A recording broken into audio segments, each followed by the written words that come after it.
Hello, Christine. First of all, let me thank you for joining me on my channel and taking the time to have a quick chat with me. Hope you are well. Thanks, Chris. We're doing okay, surviving. From the background, I can see that you've got nice weather. Where about in the world are you exactly? And also, tell me a little bit about yourself, please. It's Christina Hughes. I'm based in Los Angeles, California. I'm the manager of Paragon Photographer Studios in Orange County, California. There. I knew it. You're in a lovely part of the world. Been to California many times. I hope to get back there very soon after all this has blown over. So, how long have you been a photographer and what type of photography are you into? Nearly 30 years, a very long time. Well, I have paid my dues as a wedding photographer early on when I first started, but now I would consider myself an editorial fashion photographer. Well, 30 years is a long time, but you're doing something that you love, and it's nice to see that there are females established in the field of photography. My next question would be coming on from that. Why do you think there is a disproportion between male photographers and female photographers in this industry? Chris, this is a really good question. I think women are often intimidated by the gear, by all the equipment and the math that comes with photography. But once they get a camera in their hand and they start shooting, it comes really natural to them. So, ladies out there, pick up a camera. Don't be intimidated. We need more of you in our field. Um, if anybody agrees or disagrees or has a view on that, please leave a comment below. So going on from that, Christine, can you tell me three things that makes a good photographer? First of all, lighting. That is actually the medium that we're using in photography is lighting. Understanding how to create a mood, how to change your subject, how to make depth in your photos with lighting is the most important aspect of photography. Second is know your gear. Know what your gear is capable of. Know where you push it to its limits. Know where its fallbacks are and know where its strengths are. And third is learning some kind of editing software. Our industry really requires it. And is this your full-time job? Yes, photography is my full-time job, and I'm super lucky to work in a field that I chose when I was 16 years old. It's pretty exciting. I remember my first paid job. I was 21 years old, and I had a Pentax ME Super, my first camera, and I did an engagement set, and it was awesome to do photos for a client that they loved. When I come across photographers or creatives, I'm always asking, um, who inspires you? Who do you look up to? Who are your mentors? Who are your heroes in the world of photography? Um, who do you admire? Wow, that list is really, really long. There's so many great photographers out there. I have to say that Annie Leibovitz is an amazing female photographer that I really admire. Her images are not only iconic and absolutely amazing, breathtaking images that say something about her clients. She really tells a story, and you feel like you know the person when you look at her photos. And she raised um, to the top in our field as a female photographer. Pretty cool. And I also love Cindy Sherman. I love the work that she does. It's very artistic and it tells the story of women's roles in our society.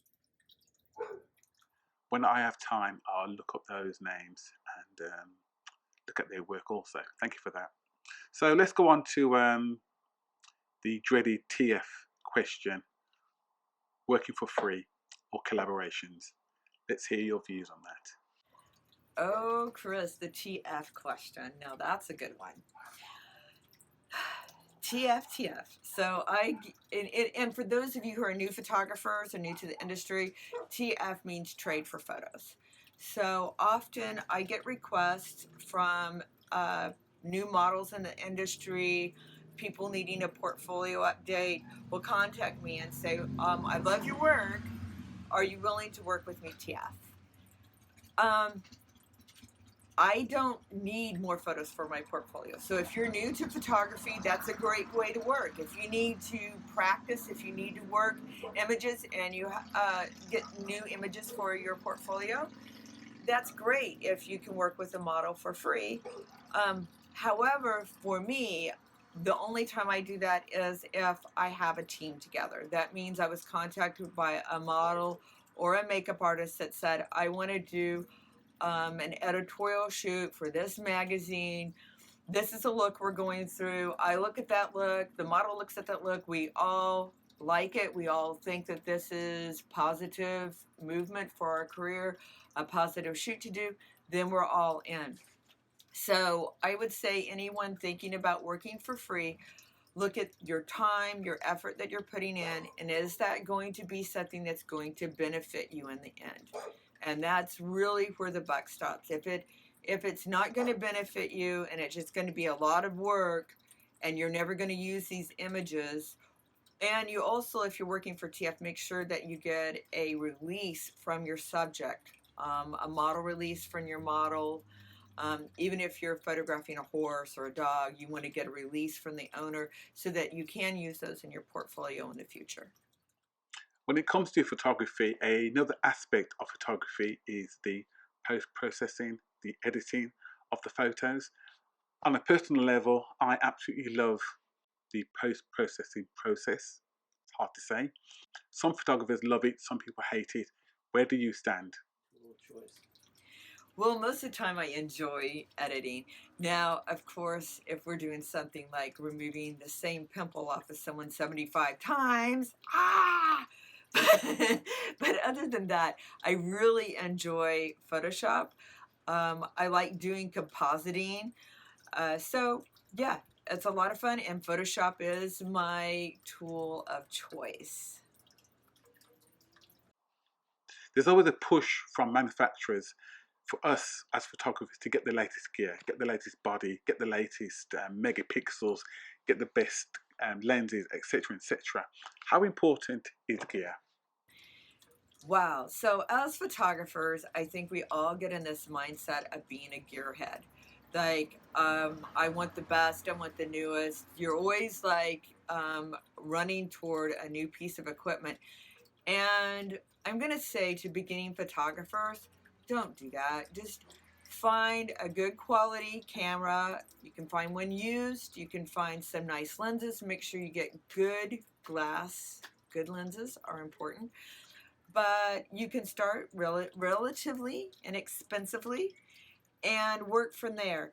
Get your craft down first before you start investing a fortune in new gear. You can find a lot of great used stuff around right now. Um, Although this year I did go mirrorless, I got a Sony A7R3. So, and I really do love that camera.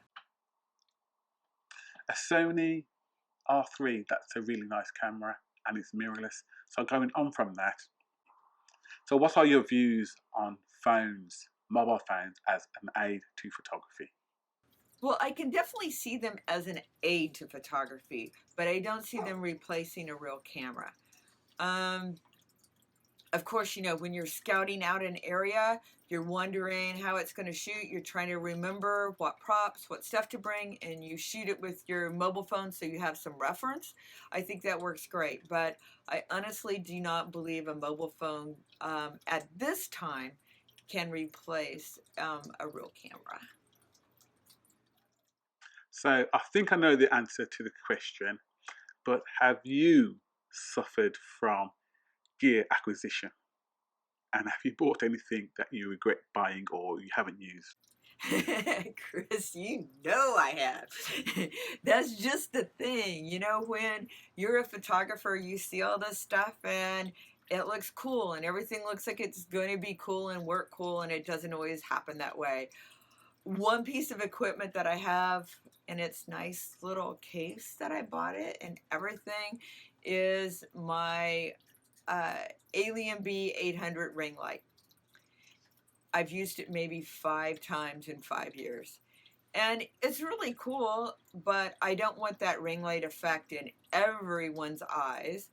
And I can also use it as a side light because it's still an 800, but getting it out, setting it all up, putting on the softbox on it, the moon box, I guess they call it, just a major pain in the butt. And it doesn't mesh with some of the other equipment I have. So yeah, maybe I shouldn't have bought that. I don't know. But we're also hoarders, so we just keep the shit too forever. Also, the same thing with software. I bought some software to cut some corners on face and skin editing, and it just didn't give me the look I liked. So that was a no-no too. So we all do it. I say to new photographers, don't get trapped into um, that line right there. Just kind of keep it even. Like you say, sometimes as photographers we get caught up with gear acquisition. We need this and we need that, and we put it to one side. And so I totally understand that. As you know, this channel is aimed at beginner photographers, intermediates also. And what 3 pieces of advice would you give, knowing your experience? So 3 pieces of advice for a new photographer. Get out there and just start shooting. The best way you can learn to shoot. Second thing is keep notes. It's hard for you to remember what you did to get that great picture unless you have reference notes. So that's always a good way when you're learning, is to keep those reference notes. Um, the third thing is don't let anyone hold you back. I know there's a lot of people that'll say you should do this, you should do that. Do what your heart tells you to do, and find photographers that you like their work and try to emulate that work. That's a great way for learning. Is if you look at a photograph, you go, I really love this photograph. What elements do I like about it? And try to recreate it. Those are awesome things to do while you're learning. So good luck, everyone, and thank you so much, Chris, for having me. Well, thank you, Christine, for coming onto the channel and sharing your 30 years experience. You certainly don't look old enough. Just thought I'd throw that one in there. I know I've learned quite a bit from your chat, and if I had the information that you're sharing with me when I first started out, I would have been much further in my progression as a photographer. So a big thank you there. In the meantime, stay safe, and I hope to see some more of your work in the very near future. If you would like to know more about Christine and her work, I shall leave a link somewhere down below so you can contact her and view her work. In the meantime, stay safe and happy shooting. Right, bye bye.